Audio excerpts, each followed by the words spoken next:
Hello everyone. Hope you're well.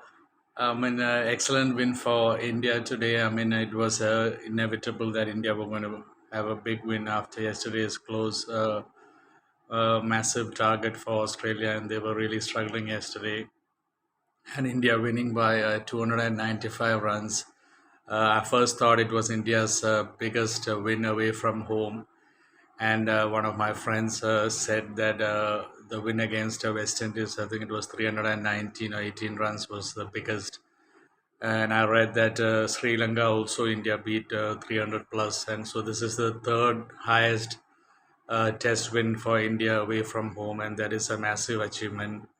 And especially, I have to say, it's an incredible achievement from by India. Especially after that home series whitewash against New Zealand, and coming to Australia and batting first on a very grassy, fast, bouncy wicket and getting bowled out for 150 and then making such a comeback. It's crazy. Not a lot of teams have won a test match by 295 runs after getting bowled out for just 150 in the first innings.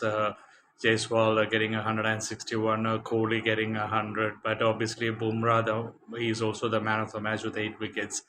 He is the one who changed the test with that 5 wicket haul in the first innings, and really good support from Siraj and Harshit and everyone chipping in.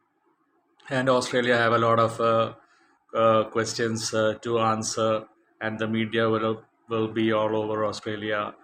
And I have to say, I was very critical when India lost the second test to New Zealand and lost the test series, and even more after India were whitewashed against New Zealand.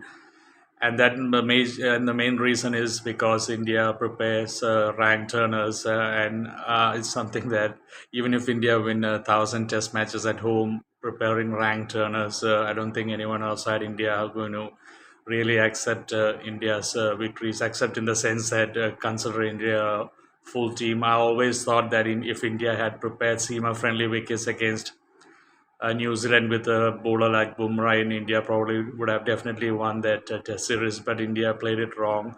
It is always excellent to see India win away from home. All through the 90s, I don't remember India winning a test in Australia.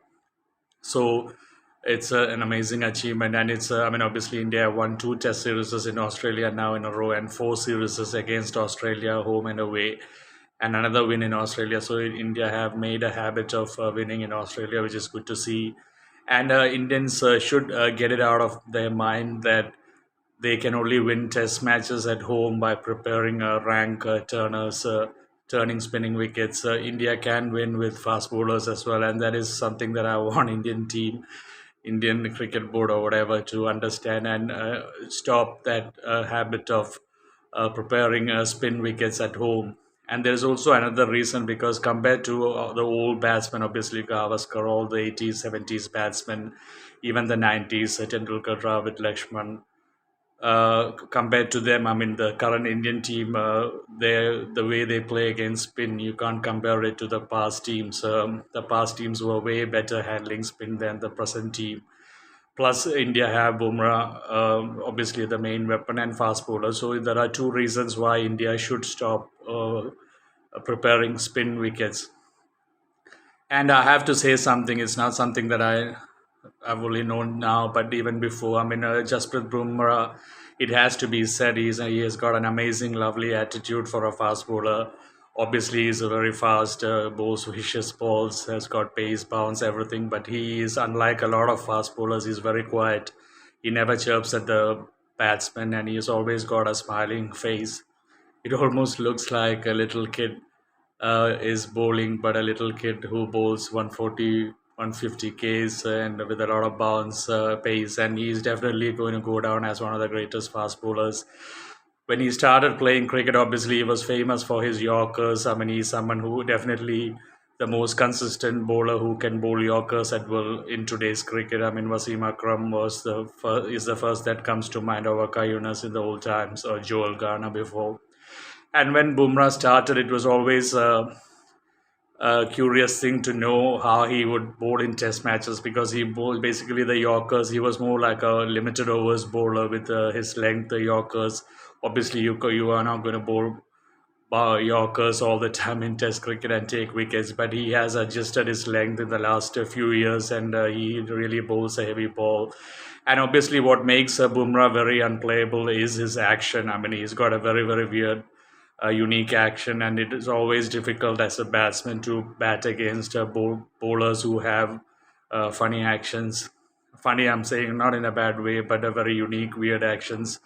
I remember when I was a youngster, I never batted against him, but I remember my teammates. I was more like a bowler in the team than that time. I mean, there was a guy who had this slinging action, more like a Jeff Thompson style. He was not a regular member in our team, and he was bowling. And I saw a lot of batsmen, really all of them, struggling against him because the ball kind of kicks up from good length. So I'm just saying, I mean, bowlers with different actions are very difficult to face, even though you see them or play them regularly. Every time the ball comes out of their hand, it's a kind of a difficult thing because normally as a batsman you are used to a certain trajectory or action. Not that everyone has the same action, but there's like an average kind of an action, but the really weird actions, like for example Malinga, or I mean Bumrah, is a very difficult action that he has, and batsmen still are struggling to pick up his line and length. And obviously he bowls at the right places, and he's got that extra nip and bounce, and he is a handful. I don't know, maybe foreign teams will start preparing spin wickets to beat India now, because preparing fast wickets probably is not the way to go against India. I mean, Bumrah does make a huge difference. I mean, when he is there in the Indian team, I don't think any team will be happy to prepare fast wickets. I mean, it happened that last year in Cape Town where there was a lot of wickets falling when South Africa, I think they were bowled out for 55. So India will be a force to reckon with Bumrah in there. I just hope the support is there. And the second Test match is obviously starting at Adelaide, and I think obviously Rohit Sharma will be back. Gill might be back, and there are a lot of questions for Australia. I don't know. Maybe there won't be any bowling changes in their team, but batsmen definitely. I think there will be some changes. Australia are a very proud cricketing nation, and there will be a lot of questions asked in the media, and they're not going to be happy about the result, the way they were beaten. And it's an amazing achievement from the Indian team, and a lot of boxes ticks. I mean, a huge match for Virat Kohli. I mean, that he's got 30 hundreds in his career, but this 100 that he scored, he would definitely value it more than probably most of his hundreds, because it came at a time where a lot of people were questioning his place in the team, that he's only scored 300s in the last 5 years, and he's really answered it with a bang. And all credit again to KL Rahul and Jaiswal for giving such a platform to the Indian team so that everyone else could impose themselves.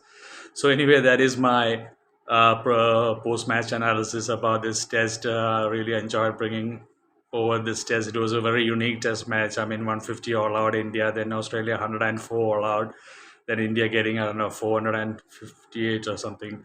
I mean, it was like a two pitch, but it just shows how unpredictable cricket is. It shows how unpredictable Test match cricket is, and how things change every day. I mean, that is what makes Test cricket so exciting.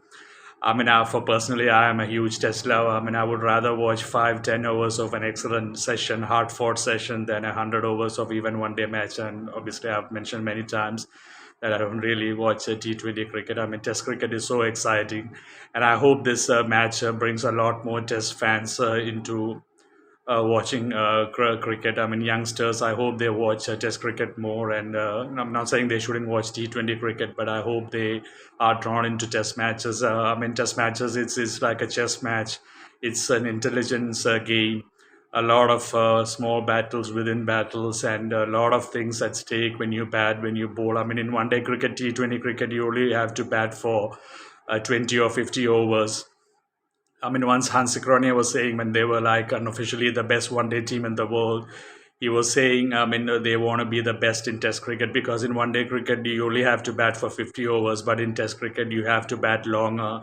In one day cricket, you only have to restrict the team in 50 overs, but in Test match cricket, you have to take all the wickets. So there is a lot more at stake, and a Test match is obviously the best. And I really hope this Test match, this Test series will be a huge advertisement for Test cricket in India or around the world. And I really hope that the young generation will embrace Test cricket more and understand that Test cricket demands a lot, and that there is a true test of skill, character, patience, everything.